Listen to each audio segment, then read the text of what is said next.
Un saludo cordial. Doctor, buenos días, bienvenido. Varios temas. Arranquemos con la pregunta que el mundo se hace, sobre todo Ecuador. ¿Qué pasa con la justicia? Con una justicia que tarda, que es lenta, puede morir una persona en una cárcel y es como ir llover. ¿Acaso quien está en la cárcel no es responsabilidad del Estado, doctor? Buenos días, bienvenido a través de Radio Colosal. Un gusto escucharle. Bueno, muchísimas gracias por la entrevista. Muy buenos días a usted y a todos los radio escuchas. Sí, efectivamente, yo siempre he sostenido que el cáncer que vive la sociedad en general y el cáncer que vive el Ecuador en particular radica en la justicia. Mire, yo soy abogado y muchas personas que me escuchan, muchos jueces, muchos fiscales, pensarán que mi comentario nace del hecho de que no siempre me dan la razón en los casos en los que actúo. Pero eso es totalmente falso. Y para esto puedo o podría citar ejemplos prácticos totalmente ajenos a mi actividad particular. Ejemplo, el caso de una empresa. Basta. Simplemente ese caso evidencia de que la justicia no hace absolutamente nada. Entonces, como este caso, hay muchísimos en el país y no se necesita estar en el ámbito abogadil ni en el campo judicial para darse cuenta de aquello. Simplemente se trata de revisar las redes sociales y la prensa. Evidentemente no todo lo que sale en las redes sociales es verdad, pero vuelvo y repito, aquí el cáncer y el problema social de la corrupción radica en la ineficiencia de los agentes o de los elementos que constituyen la administración de justicia. Aparentemente para muchos el problema es que se hicieron durante el correato leyes prodelincuenciales. Entonces, pensando en el futuro y pensando en la impunidad, por ejemplo, la semana anterior, luego del juicio de tantas cosas, aparece la señora María de los Ángeles Duarte con grillete que nadie controla, viaja de Guayaquil a Quito y se refugia, entre comillas, en la embajada argentina. ¿Puede pasar algo como esto? Mire, bueno, yo tengo que ser enfático en atacar la falta de compromiso de los jueces, básicamente porque son ellos quienes disponen el cumplimiento de medidas cautelares como la prisión preventiva y a su vez imponen una pena privativa de libertad mediante sentencia en la que se determina ciertos hechos. Ejemplo, vemos al señor Alexis Mera, por más eminente abogado que sea, por más poder que tenga, por más dinero que tenga, no puede estar sobre un común y simple ciudadano que se roba un celular, a quien le imponen 2, 3, hasta 4, hasta 5 años de prisión. Y sin embargo él, después de actuar como ha actuado, simplemente el juez le coge y le manda a su casa.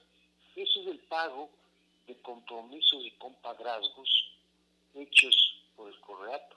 No se olvide que Correa, al igual que todos, absolutamente todos, los presidentes anteriores, incluido el actual, que no sirve para nada, de paso se ha dicho, han perseguido el botín más preciado, la joya de la corona, que es la administración de justicia. ¿Por qué? Porque eso les asegura impunidad. Fíjese usted, tantas personas que han sido sentenciadas por jueces y magistrados y que intervinieron en el gobierno anterior, algunas inclusive ya cumpliendo la pena, están con su dinero y no pasa absolutamente nada. Entonces tengo que ser enfático nuevamente. La responsabilidad es de los fiscales. Y obviamente, como usted bien decía, esta malla legal que hicieron los correístas cuando tenían mayoría en la Asamblea para priorizar entre comillas, los derechos humanos del delincuente en desmedro de los derechos humanos de una persona que trabaja legalmente, honestamente y que en algún momento ve afectado su patrimonio y sobre todo el patrimonio del Estado mismo, que es patrimonio de todos. Debemos salir a protestar y a estos señores hacerles entender, a estos 4 pelagatos que están manejando el Estado, que no son ellos amos de Hacienda o patrones de Hacienda. Mire, posiblemente lo que yo diga pueda ser objeto de un inicio de una instrucción fiscal, por yo llamar a la conmoción social, pero no se olvide que el derecho a protestar es una garantía constitucional que tienen todos los pueblos, y sobre esa base nosotros debemos actuar. Ahora, ¿qué es lo que pasa? ¿Por qué el gobierno y estos 4 pelagatos ponen a gente totalmente inepta y corrupta en los puestos? Porque nosotros nos quedamos absolutamente en silencio y no actuamos, no hacemos valer nuestros derechos. ¿Qué hacemos, doctor, por ejemplo, para evitar que lo que acaba de hacer María de los Ángeles Duarte lo haga también el resto? El propio Alexis Mera, Viviana Bonilla, que deben estar decidiendo a qué embajada van a correr a esconderse. No sé, la propia Marcela Aguiñaga. Es decir, hay tantos. Yunda, por ejemplo, de que ya sale que están involucrados en una serie de cosas.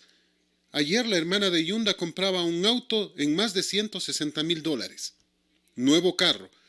Y lo ostentan, lo presentan en redes sociales o sea, como que nada. Y uno termina diciendo, bueno, ¿y de dónde sacaron plata esta gente? ¿Será que, de acuerdo a lo que dice Revista Vistazo ayer, Código Vidrio, ellos eran los que proveían los medicamentos que se vendían o que se trataron de vender a través de Bucarán? Bueno, a ver, las garantías constitucionales que establece la Constitución que fue hecha constituye un blindaje para el delincuente. Y obviamente algunos jueces, o la mayoría de jueces, se cimentan en ese blindaje constitucional para no meterles a la cárcel. Me explico de mejor manera. Supongamos que en contra de María de los Ángeles Duarte, la juez no dispone la prisión preventiva a petición de fiscalía, sino que simplemente dispone que deba de presentarse cada 8, cada 15 días, sea en Guayaquil o sea aquí. Esa es una garantía constitucional que, a criterio de algunos jueces, tiene que ser respetada durante todo el proceso judicial hasta que no tenga una sentencia condenatoria firme. Las sentencias que ellos tienen, si bien es cierto, es condenatoria de primera instancia y de segunda instancia, está sujeta a un recurso extraordinario, que es el recurso de casación. Consecuentemente, al no estar la sentencia ejecutoriada, el juez, entre comillas, garantista, sigue manteniendo el estatus de presentarse cada 8 o 15 días o lo que dispusiera inicialmente. Entonces eso les da la posibilidad a ellos de moverse con libertad. Pero con tanta libertad que no se sabe dónde, que ella pueda viajar desde Guayaquil a Quito y que nadie se entere o nadie le preocupe. O sea, ¿el grillete electrónico de qué sirve? Ya, bueno, a ese punto me iba. Entonces ella acude a la embajada de Argentina y pide asilo. Eso por una parte, el tema legal, el tema judicial. Ahora el tema administrativo, lo que yo decía, en la mayoría de puestos directrices de este gobierno, que es uno de los gobiernos más corruptos y más ineptos que ha tenido el país, y se me escuche bien, más corruptos y más ineptos que ha tenido el país, yo pienso que Moreno, si tiene un poco de dignidad, si le queda aún dignidad después de esta serie de actos de corrupción que se han denunciado, y no es que él no ha sabido, él no ha entendido, qué sinvergüenza, socapado por esta fulana de triste recordación en los eventos de octubre, es ministra de gobierno. Entonces decía que los temas administrativos, es decir, el control de movilización de la persona que está con medidas cautelares, depende del Departamento de Inteligencia, de la policía y de un rastreo satelital que me parece que era ejercido a través del 911. Entonces, no sé si es que ellos exprofeso guardaron silencio o les pagaron para no decir absolutamente nada, o actúan en contubernio. No nos olvidemos que la gran mayoría de funcionarios que están siendo sentenciados fueron parte importante del gobierno en el que el actual presidente fue vicepresidente. Entonces, ¿qué nos hace entender? Que Moreno simplemente destapa y cubre su acción ante la opinión pública, saliendo a decir que no, que lucha frontal contra la corrupción, que por aquí, que por allá, y cogen a unos 4 o 5 personas para hacerles cabeza de turco. ¿Por qué? Porque Bucaram no es santo de mi devoción, desde ningún punto de vista, pero hay que tomar en cuenta que muchas de las cosas que él dice son ciertas. ¿Ya? Son mafias mucho más grandes que están en el poder, que yo pienso, es mi criterio personal, que dieron en él y su familia una cabeza de turco para echarle la culpa de absolutamente todo.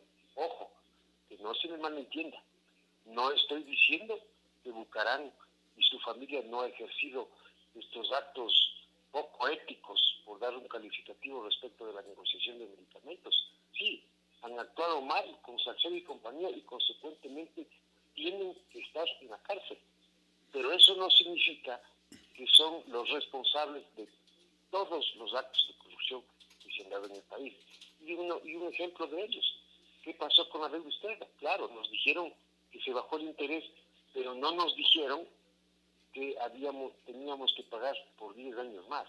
Entonces de ahí, en ese lobbying, como se denominaba en el gobierno de Correa, no se necesita ser muy inteligente para darse cuenta que alguien comisionó, alguien que negoció la deuda comisionó.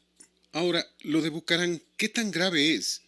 Cuando el primero está conversando con un testigo protegido por teléfono celular.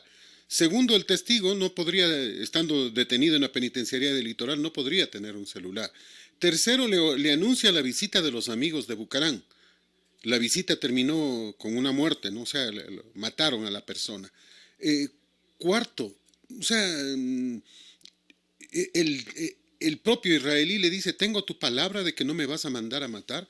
Quinto, el sobreviviente dice que el director de la penitenciaría, un señor de apellido Reina, les anunció que había un contrato por la muerte, o sea, por la cabeza de ellos. O sea, con todas estas cosas, pues simplemente que no pase nada.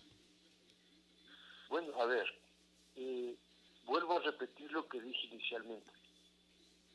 Yo no quiero que se me interprete como un defensor de Bucaram. No, Bucaram debe estar en la cárcel, no con el billete, en la cárcel, porque aquí los actos de corrupción y los delitos tienen que pagarse en la cárcel. Mucha gente me dirá, sí, pero no tiene una sentencia en firme, no tiene una sentencia ejecutoriada, y usted sabe muy bien como abogado que no puede estar en la cárcel. Sí, efectivamente, pero si nosotros no, o los jueces mejor dicho, no empiezan a dar un ejemplo respecto de un castigo que debe imponerse a una persona que actúa mal, la sociedad no va a cambiar nunca. Mire, respecto a lo que usted dice, perfecto, Bucaram debe estar en la cárcel, ¿ya? Porque es bastante extraño por darle un calificativo de no, que él se haya comunicado con el israelí. Efectivamente, el israelí le matan después de que denuncia al hijo de Bucaram, al famoso Jacobito, que nadie le encuentra ni por oro ni por plata. ¿Ya? Y que inclusive está presto a colaborar con un video en donde el hijo de Bucaram le entrega las pruebas, me parece, las pruebas rápidas, y, perdón, el hijo de Bucaram hace una negociación con el israelí. Evidentemente, Bucaram es un mafioso. Evidentemente, Bucaram tiene contactos en la cárcel para llamar, para amenazar, para proveer un teléfono celular a un detenido. Imagínese usted que a uno como abogado va a la cárcel a visitar al preso y le registran hasta las medias, por no decir otra cosa. Y si tiene el celular, no le dejan entrar. Doctor. Ningún dispositivo electrónico. Y en cambio allá en la cárcel gozan de 1, 2, 3, 4 celulares a vista y paciencia de quién? De las autoridades, de los propios guías, que son muchas de las veces quienes ingresan los teléfonos celulares. Sí, dígame, perdón. Me quedo pensando en unos temas, en un par de temas sobre todo. Un guía que supuestamente también fallece el mismo día, porque en la mañana, en la madrugada del sábado, matan al israelí. Y luego, a las 18 horas del mismo sábado, asesinan a un guía, que ha sido un angelito, con 11 investigaciones sobre él, con un prontuariado medio complejo y complicado, sí, pero lo asesinaron el mismo día. O sea, actuando como sicarios. Llegaron, dispararon y le mataron. Y yo no entiendo por qué nadie relaciona los casos, o no quieren relacionar los casos. Le pregunto, ¿un abogado puede ingresar para hablar con un testigo protegido y que además no era el defensor de él? Porque el abogado que anuncia a Bucaram ingresó y habló directamente con el israelí. Y uno se pregunta, ¿cómo pudo haber pasado aquello? Bueno, verá, administrativamente el asunto opera así. Ejemplo, yo voy a la cárcel y digo, quiero hablar con mi defendido. Algunas veces le preguntarán, ¿y quién es su defendido? Fulano de tal, perfecto, paz. O sea, eso es totalmente viable. Sí, pero yo quiero irme más allá del tema de Bucaram. Porque Bucaram aquí solamente es una pieza. Uh-huh. Yo quiero irme más allá. No nos olvidemos, bueno, lamentablemente todo esto a lo que me refiero, o la mayoría de las cosas a las que me refiero, son tomadas o sacadas de los propios videos de Bucaram y videos que circulan en las redes y demás, y etcétera, etcétera. No nos olvidemos, como decía, que hay videos en donde se ve al expresidente de la República con estos fulanos. Uh-huh. Y con Salcedo y todo lo demás. Entonces, ¿quién le puso al expresidente de la República? Moreno. Me parece que fue primero en la terna, al igual que fue primero en la terna Romo, que ventajosamente no entró, pero entró una persona, una ilustre desconocida. ¿Ya? Entonces, así se maneja la política gubernamental. ¿Por qué? Porque la gente que designa a autoridades de control, a guías, a subsecretarios, a coordinadores, en fin, es tan neófita en el tema que tiene que desempeñar, o es tan corrupta, ¿ya?, que se hace de la vista gorda y cumple simplemente órdenes de los que están arriba. ¿Y los que están arriba qué hacen? Poner gente que les cubra las espaldas, poner gente incondicional, poner unos badulaques, como vulgarmente se dice, a efectos de que los de arriba puedan hacer lo que les da la gana sin que nadie diga nada.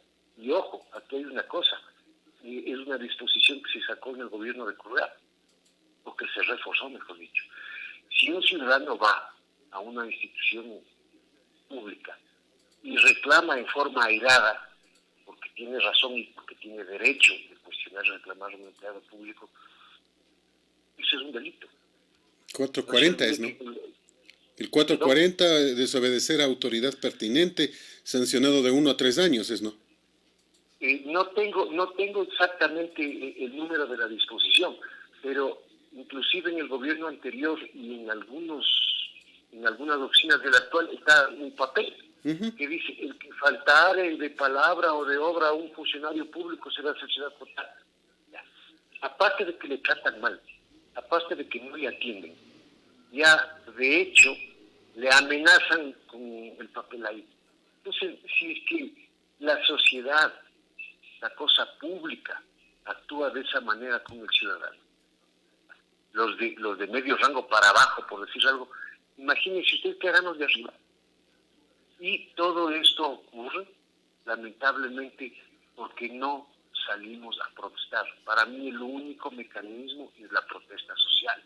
Y nos tienen, digamos, atontados con esto del COVID. Ojo, que no es mentira para mí, pero sí me parece una exageración. Además de que la mayoría de compatriotas está preocupado en solventar las necesidades básicas de su canasta familiar: trabajo, refinanciamiento de deudas, salud familiar. Entonces, con estas preocupaciones van a ser muy pocas personas las que podamos salir o las que salgan a protestar contra este gobierno. Y entre estas y las otras ya se acaba el gobierno, seguirá Moreno con su pensión vitalicia, más la cantidad de dinero que ha amasado en estos 12 o 15 años que están en el poder, y no pasará nada. Vendrá otro mecenas después a decir que nos va a salvar y nos dará lo mismo o incluso hasta peores cosas. Y así se destruirá la capa social del Ecuador. Es algo lamentable, realmente lamentable. Y es ahora donde nosotros debemos tomar una decisión.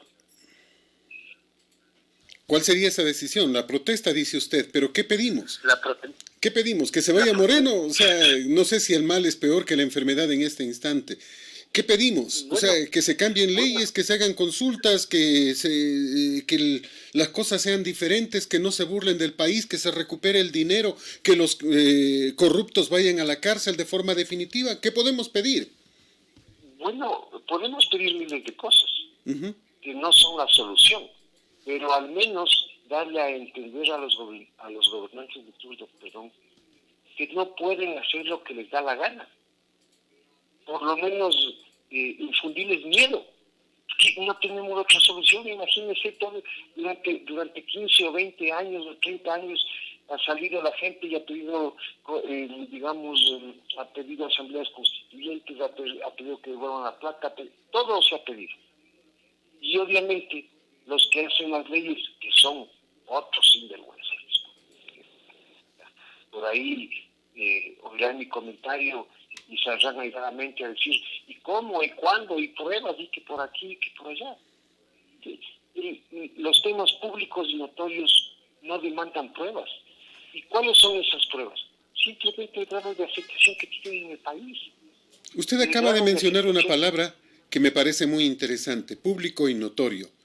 O sea, ¿cómo puede ser posible que un juez diga lo que consta en expedientes es lo que vale, lo que no está lo que está fuera de expedientes no vale, aunque sea público y notorio? Es decir, supongamos del caso que hemos estado hablando, del caso Bucaram, que no le pasan, no sé, el informe del peritaje de los videos, por ejemplo, supongamos, de la conversación telefónica. El juez puede decir, no consta en el proceso y por lo tanto yo no obro en base a aquello, pese a que es público y notorio, que el juez debería saberlo porque todo el país lo sabe. Bueno, ahí viene la famosa valoración o interpretación que el juzgador hace de los elementos que constituyen la base de su decisión. Bien podría el juez, en base a una buena alegación, desechar ese video, inclusive así se haya hecho el peritaje y esté en el proceso. ¿Por qué? Porque es una información de carácter privado, ¿ya? Y para legalizar una grabación de esa naturaleza debe haber una orden judicial o una autorización expresa de los intervinientes. Hay la autorización expresa que está implícita de uno de los participantes porque uno de ellos grabó. Por lo tanto, el video es válido. Bueno, a ver, mi estimado Fernando, mire, quiero ponerme en los zapatos de los tecnicistas legales que pueden servirse de esto que le voy a decir para no tomar en cuenta el video. No se olvide que en una conversación intervienen dos personas. Claro. ¿No es cierto? Ya. Y cada una de esas dos personas que intervienen en la conversación tiene su derecho a la intimidad. Bueno, el uno acepta, sí, y si el otro no acepta, ¿qué le parece? Entonces ahí deberíamos pensar con lógica que quien debe aceptar es la persona a quien le llaman. Ujú. Así Bueno, es. Es no que ahí viene iremos otro tan... problema. ¿Quién llamó a quién? No lo sabemos. Sabemos que hay el diálogo, por ejemplo, pero no sabemos quién llamó a quién. Y de acuerdo a jurisprudencia, en eso me basaba. Los videos firmados por una de las partes, recuerde usted el caso de Pedro Delgado, el caso de el señor Capaya, ellos presentaron grabaciones. Y cuando alguien pretendió decirles que tenían que tener autorización de juez, dijo, nosotros somos intervinientes y por lo tanto nosotros hemos autorizado y hemos grabado. Entonces, sí, usted dice la una parte puede no estar de acuerdo, pero la otra parte está de acuerdo. O sea, ese es el tema. En una conversación, o sea, las dos partes intervienen. Bien podría decirse, no, es que yo no quiero que se haga público el audio, la una parte. La otra dice, yo sí, y yo autorizo que se haga público el audio. Y entonces nos quedamos en el tecnicismo nada más. A ver, yo estoy plenamente de acuerdo con usted.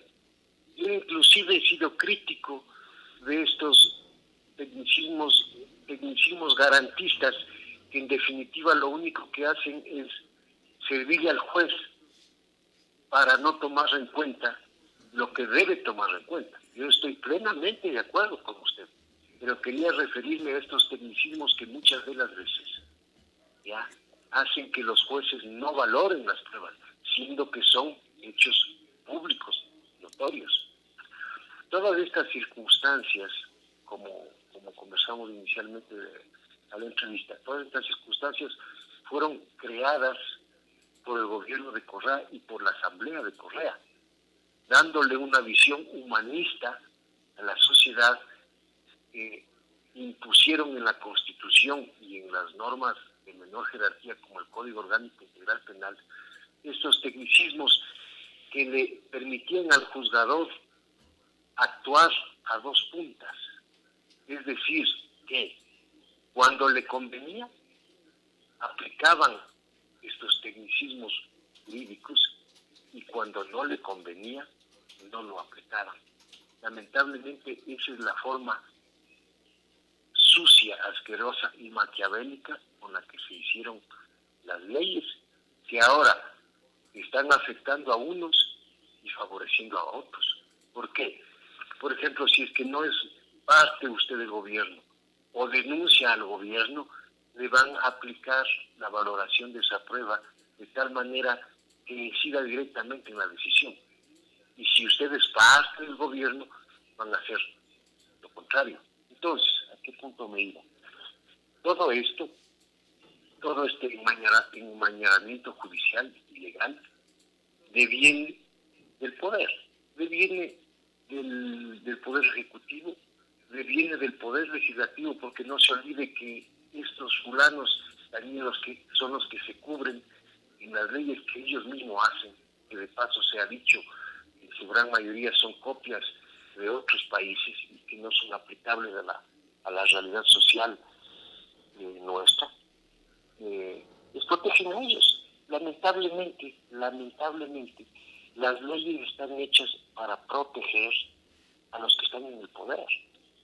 O si no, veamos qué es lo que pasa. Público notorio, ejemplo, el asambleísta Villamar aceptó que tiene carnet de discapacidad, aceptó que no usa audífono, ni mucho menos. ¿Y qué hacen los fiscales? Nada, es un asunto que se hizo público en el cual ellos deben estar ya actuando. No nos olvidemos que los asambleístas tienen únicamente una especie de blindaje legal respecto de las denuncias que vienen de su propia actividad de fiscalización, no de delitos comunes. Entonces, ¿qué han hecho los fiscales? ¿Qué ha hecho la policía para levantar partes informativos respecto de esta serie de denuncias, topando el tema de los carnets de discapacidad? Nada. Que yo sepa, los vehículos que se ingresaron al país bajo esa premisa, no se les ha incautado, no no se les ha quitado. Que debió, Siendo que debió haber ocurrido. Pero terminemos el caso Bucarán para centrarnos en este caso ya. que también es importante. Bucarán anuncia el viernes que va a demandar al Estado y a Teleamazonas. Desde su criterio, ¿lo puede hacer? Bueno, a ver, cualquier persona puede ejercer el derecho que crea que le asiste, pero de ahí a que el juez o la autoridad le vaya a dar la razón, hay una diferencia abismal. Si Bucarán cree que sus derechos han sido vulnerados, puede acudir a las cortes internacionales y hacerlo. Pero yo dudo mucho que le den la razón a él. Lo que sí me parece una torpeza, por decirlo menos, o un desatino, es lo que él mismo dice. O sea, imagínense, entran a las 2, 3, 4 de la mañana con un mitin de policías, con mascarilla, con metralletas. O sea, yo veo que eso es un evento por demás exagerado. Y sabían dónde estaba y podían ubicarlo con el billete. Y esto es para el circo, para el pueblo. No nos olvidemos que Bucarán se robó el dinero del país. La familia Bucarán no es una familia bien vista aquí en el país. Y no porque su forma de actuar sea un poco histórica, no. Porque son sinvergüenzas, porque son corruptos. No se olvide las declaraciones de que se llevó dinero en sacos. No se olvide del primer $1.000.000 de Jacobito, que eso es corrupción. Merecen estar en la cárcel. Ellos y muchos otros que no les ha pasado nada, como él mismo dice, merecen estar en la cárcel. Yo no estoy defendiéndole a Bucarán, pero sí estoy haciendo un comentario de cosas que me parecen totalmente torpes y desatinadas. Entonces, ¿por qué él va a demandar al Estado? Porque él va a decir que estaba descansando con su mujer, en su hogar, en fin, lo que sea, y entró un mitin de policías y eso generó un daño psicológico a sus nietos, a su mujer, y que ya no comen, y que ya no duermen, y que están con psicólogo, y que tienen problemas de suicidio. Sí, esa puede ser una motivación para demandar al Estado. Pero le pregunto yo, ¿le parece a usted necesario esa torpe actuación de la policía? No es que la policía toma sus propias decisiones. A ellos les mandaron, haga esto y esto. Un desatino, propia de un torpe. Oiga, doctor, pero estamos hablando de Bucarán, pues. Estamos hablando de Bucarán. ¿Cómo sabía la policía que se iba a encontrar? Recuerde usted que hace 10 días, más o menos, los Bucarán detuvieron a un coronel de policía y detuvieron a varios policías con su pandilla. ¿Qué estaban haciendo este coronel de policía de apellido González, si no me equivoco? Estaban a punto de detener a Jacobo Bucarán, que estaba en un carro dorado sin placas y que de acuerdo a los videos escapa de allí mientras esta gente retenía a la policía. Y Bucarán llamaba desesperado a la fiscal y le ordenaba que venga inmediatamente porque han estado queriendo, entre comillas, secuestrar y matar al abogado. Eso lo decía con toda la claridad. ¿Quién era el que fue detenido? Reitero, un coronel de policía que tenía a su cargo localizar a Jacobo Bucarán y detenerlo. Si los Bucarán andan con un grupo de guardaespaldas enorme y armados, entonces, ¿qué podía esperar la policía? No sabía qué es lo que podía esperar. O sea, a mí realmente me parece que las dos situaciones de detención de Bucarán son maquinadas con el propio gobierno. O sea, lo hacen para convertirlo en héroe y mártir, para darle fundamentos a una supuesta persecución del Estado, nada más. Y lo hacen a instancias de Bucarán para poder, porque Bucarán manda, porque si Bucarán abre la boca, se complica Romo, se complica el señor Moreno, que son los que entregaron los hospitales, pues. Entonces me parece que Bucarán es el que está poniendo las condiciones y toda esta actuación histriónica es maquinada por él mismo para poder Recuerde usted que antes decía pues que lo tuvieron preso y que lo colgaron de los pulgares, ahora puede decir que entraron con metralletas y que con las cámaras de televisión y que lo filmaron y que lo amenazaron, etcétera, etcétera.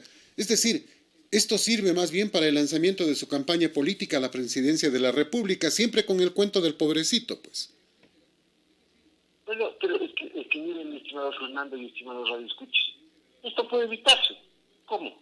Sí. Pues pongan la presión provincial de Bucaramanga. Punto. Muchos garantistas me dirán, no, es que tiene una enfermedad cardíaca, es que tiene operaciones, es que tiene más de 65 años. Entonces, ¿cómo nosotros vamos a parar la corrupción? Si es que nos fijamos en estas circunstancias. Tiene que estar en la cárcel, ¿no? Y tiene que denunciar a todos los que forman esta componente mafiosa. Son los del gobierno. No sabe exactamente cómo se repartieron los hospitales. No se olvide que su hijo Dalo fue una pieza clave en la negociación de estos insumos médicos de los hospitales. Fue a Carondelet por varias oportunidades con su mujer, se tomaron fotos, en fin. Ya. Y ahora resulta que Bucaram no sabe absolutamente nada. No, Bucaram es una pieza clave dentro de esta mafia que maneja el gobierno. ¿Ya? Y él debe estar en la cárcel. Debe estar en la cárcel, al igual que mucha gente. Entonces la protesta de él, ¿cuál es, en definitiva? Porque soy Bucaram, me persiguen. Y mis hijos están enjuiciados. Y los otros, ¿por qué no están enjuiciados? Y eso es lo que debemos preguntarle a Moreno. ¿Va a ver usted, si temor a equivocarme, si es que los procesos avanzan como yo espero que avancen y que tengan una sentencia condenatoria ejemplificadora para Bucaram y toda esta laya de ratas que le acompaña, incluidos algunos del gobierno? Ya. Este famoso cuadernillo va a aparecer, porque Bucaram, no se olvide usted que hace algún tiempo, cuando él estaba en Panamá, él ya exhibió públicamente una documentación que tenía, ya, respecto de Moreno y respecto de Correa. Y oh sorpresa, al cabo de poco tiempo, ya no hubo persecución, no hubo insulto. ¿Por qué? Porque negoció su venida respecto, en base a los documentos a los que yo le hago referencia, y que él tiene, y que él mismo dijo, fueron obtenidos de bancos de Panamá. Va a ver que si él es sentenciado. Doctor, no sé si por favor, si nos pegamos un poquito al teléfono, porque hay instantes en que lo pierdo y se entrecorta la llamada, y para que la gente lo pueda escuchar completamente. Bien. Usted hablaba sobre un cuadernillo. Repitamos esa parte, por favor. Sí, muchas gracias, perdón. Eso le decía, no se olvide que Bucaram hace referencia a un cuadernillo de 85 hojas, me parece. Entonces, ese es el as bajo la manga que tiene Bucaram para negociar su impunidad y la impunidad de su familia. No nos olvidemos que hace algún tiempo atrás Bucaram desde Panamá exhibió un legajo de documentos en donde decía él que tenía pruebas de que Correa y Moreno tenían cuentas en el exterior y tenían cuentas en Panamá. Oh sorpresa, después de eso, ya Bucaram nunca fue mencionado y vino con tranquilidad al Ecuador. Es justamente ¿por qué? Porque él les tiene en el bolsillo, o le tiene en el bolsillo a Moreno, por estos documentos que tiene él. Ahora, yo me pregunto, perfecto, esta es una noticia pública y notoria. ¿Qué ha hecho la fiscal Salazar para investigar esto? Nada. Es que nada. Cubrirse con el tema de Bucaram, de Salcedo y de la corrupción en época de pandemia. El caso Mendoza, por ejemplo, doctor, el caso Mendoza, Daniel Mendoza, detenido hace más de un mes. ¿Y qué pasa con él? Supuestamente denominado colaborador eficaz, pero ¿qué ha dicho? ¿Dónde están los nombres y dónde están todo lo que él le entregaba? Porque supuestamente era el hombre del maletín y solo de un caso dice que se entregó a $90,000 a cada uno de los asambleístas. ¿A cuántos son cada uno de los asambleístas? ¿Y quiénes son los que recibieron? No, o sea, empecemos por allí. ¿Dónde está la colaboración eficaz? ¿O solo el señor está tranquilamente, no se sabe ni dónde detenido? Y punto. O sea, esto no puede seguir pasando. Sí, es totalmente lamentable. Donde usted toque, el tema que toque, corrupción, dinero, componenda, negociar. El tema Mendoza, que ve los nombres de los asambleístas. No, es que él ya negoció, ya debe haber negociado a través del mismo gobierno. ¿Ya? A ver, tú te vas a quedar en tal parte, vas a cumplir tantos años de prisión, pero quédate callado. Y eso es lo que está haciendo. Entonces, vuelvo y repito, ¿dónde está el problema? Como pasó con Alexei Mosquera, que la semana anterior ya recuperó la libertad, pero nunca devolvió el $1,000,000, ¿no es cierto? O como el tío Rivera de Glass, que también pretendió la libertad, afortunadamente le negaron. Como el propio Glass, que ya está listo para salir libre porque dice que ya ha cumplido el 50% de su condena. ¿Puede ser posible? ¿Y los otros procesos? Cuando le condenaron a Glass, ¿no dijo el fiscal en ese entonces que había que perseguirlo por enriquecimiento ilícito, que había por testaferrismo, por concierto para delinquir? O sea, ¿y dónde están pues estas causas que no empiezan? ¿Qué es lo que está pasando?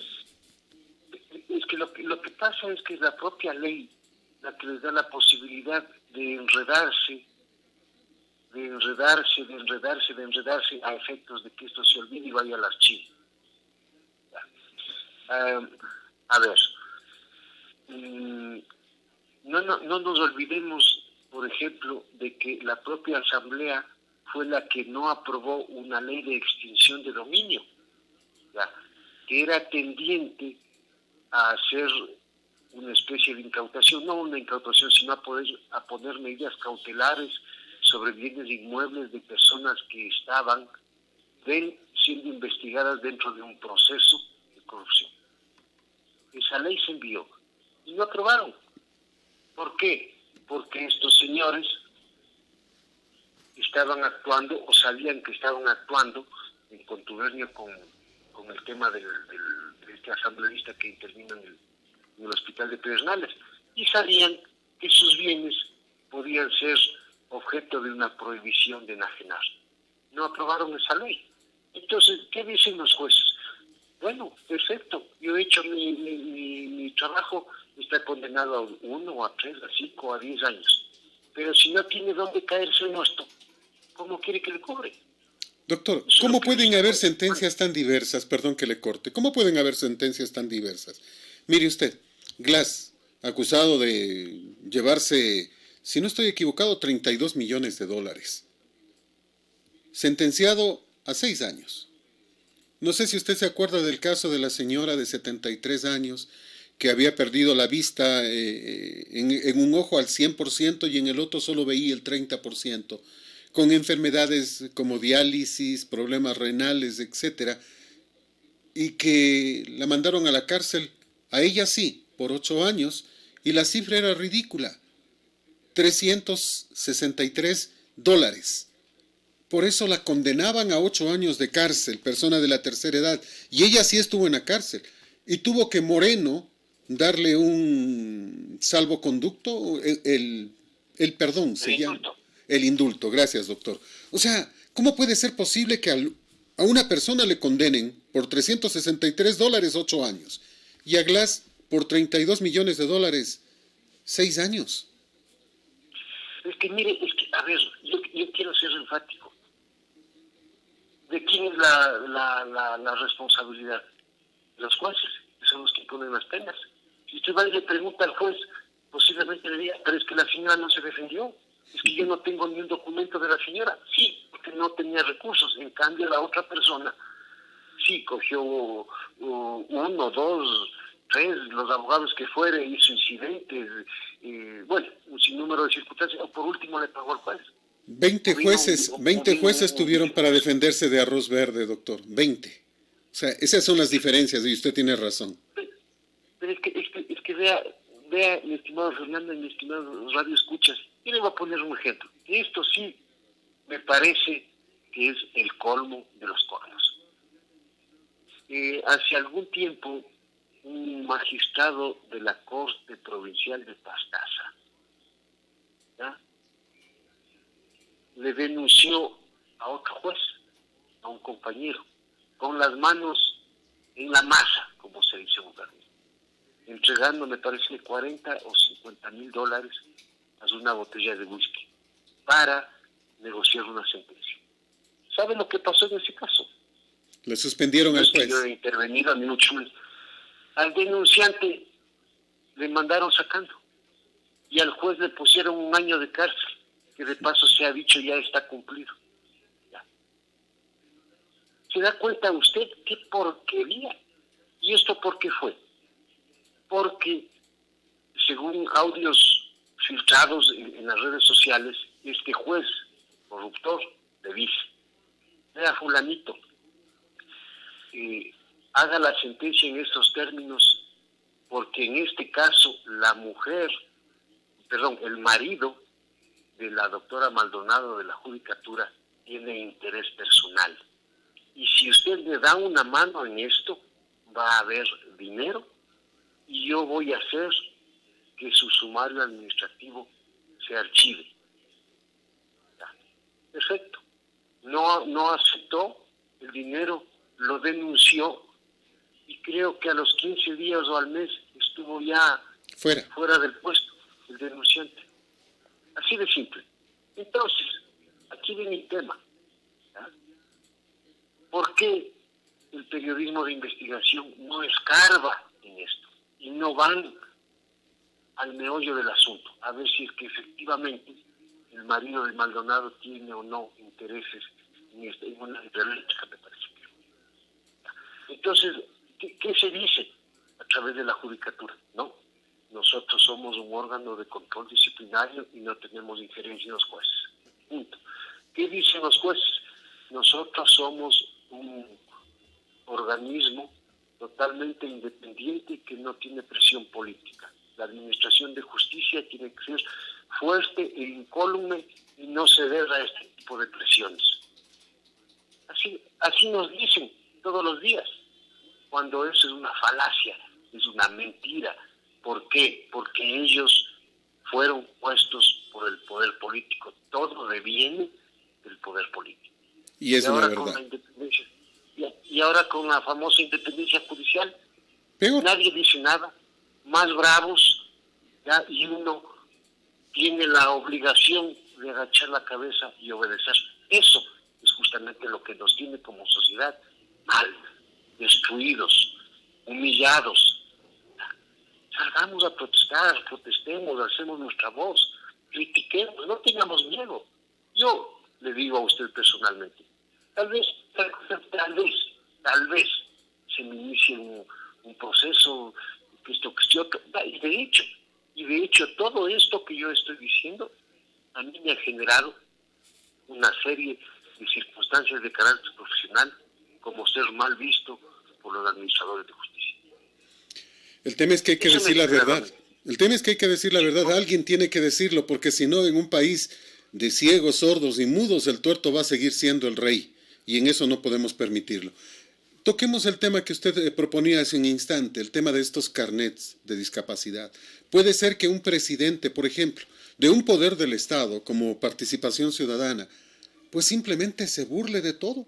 Dice que no hay pruebas. Pruebas hay en exceso, sobran. Que no se le ha demostrado, le demostraron.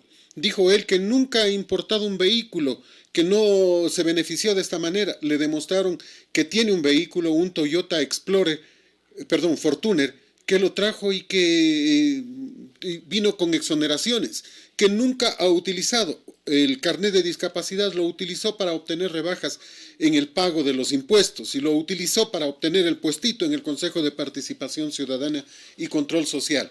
Y seguimos en el aire. 5 personas votaron para que el señor se vaya. Solo hubo una abstención y el voto de él, de 7. Y no llega para volver a abrir la sesión, pues porque como ya vio que perdía y todo, simplemente clausuró la sesión y se fue. Y no hay posibilidad de que se reanude esa sesión. Y si esto pasa en la judicatura, en el Consejo Nacional Electoral es peor, pues. Tenemos jueces del Tribunal Contencioso Electoral que dan una sentencia y otros que dan una sentencia en contrario. Tenemos a una presidenta que hace lo que le da la gana. Ahora dicen que simplemente por internet se inscriban directamente. A diferencia de la Constitución de 1998, que no permitía que alguien a quien se le había iniciado un proceso judicial pudiera ser candidato, en esta Bucarán dice que va a participar con grillete. No tiene ningún impedimento. Correa, que ha sido sentenciado en 2 instancias, puede inscribirse telemáticamente. O sea, uno termina diciendo, ¿qué nos pasa? Sin contar con que Bonilla podría ser candidata, también sentenciada en 2 instancias. Sin contar con que Aguiñaga podría ser candidata a la presidencia de la República cuando ya fue requerida por Contraloría que devuelva los 41 millones de dólares y además Contraloría pidió que le suspendan como asambleísta, pero ahí sigue, no pasa nada. Este es el Ecuador. Sí, es lamentable, porque, a ver, ¿qué pasa con el tema del caso de discapacidad? Mire, ¿dónde están los fiscales? Es la pregunta. También tendrá el carnet de discapacidad, al igual que algunos jueces. Y hablando de jueces, en una lista que sacó el propio Consejo de la Judicatura, hay aquí un juez en el país que tiene 100% de discapacidad. Se imagina, o sea, el tipo está muerto. El tipo está muerto. Obviamente, ¿no? ¿O será discapacidad ética nomás? Discapacidad moral, el 200%. Mire usted, llegamos nosotros, los ciudadanos, a precisar que el Ministerio de Salud ha sido de las entidades más corruptas que ha tenido el país. ¿Cómo es posible que a una persona como este asambleísta Villamar, que no utiliza audífono, que yo le he escuchado en algunas intervenciones a nivel de la televisión, que denuncia durísimamente y exige el castigo contra la corrupción? Perfecto. Y ahora resulta que él ha tenido 60% de discapacidad, ¿verdad? Y que utilizó ese carnet para traerse un vehículo y adicionalmente para solicitar una rebaja de pensión alimenticia en perjuicio de su hijo, que él sí tiene discapacidad. Claro. ¿Podemos nosotros, como ciudadanos, tolerar que un fulano de esta naturaleza esté en la asamblea y que más allá de eso sea copartícipe y autor de muchas leyes? ¿No le parece que somos demasiado ignorantes, por dar un calificativo suave? ¿Y por qué nos ven la cara de pendejos? ¿Por qué? Porque somos impávidos, porque no hacemos absolutamente nada, porque no denunciamos. Por eso los gobiernos hacen lo que les da la gana con nosotros. Porque preferimos ir al vóley a servirnos una cerveza y a contagiarnos, en vez de sentarnos a pensar en estas cosas que efectivamente van a dejar un daño duradero, no para nosotros, para nuestros hijos, aparte de la descomposición social que se genera. ¿Cree usted que un empleado de media para abajo se le puede decir que no pida 10 o 20 dólares o 30 dólares por agilitar el trámite? Con el ejemplo de los de arriba. Usted va a matricular el carro. ¿Cree que podría decírsele al empleado, ya le voy a denunciar? Y generalmente esos son los que pagan los platos rotos. Entonces el empleado de abajo que dice, pero si los de arriba se llevan por millones, a mí que no me pagan ni el básico y que me están debiendo, algo he de hacer para redondear la canasta de mi casa. Entonces eso es lo que debemos entender. La corrupción y la contaminación social deviene de los que están arriba. y a esos hay que tumbarles. Otra cosa que me parece una sinvergüencería, el sigilo bancario, la ley de reserva de datos. ¿Por qué? ¿De qué tienen miedo?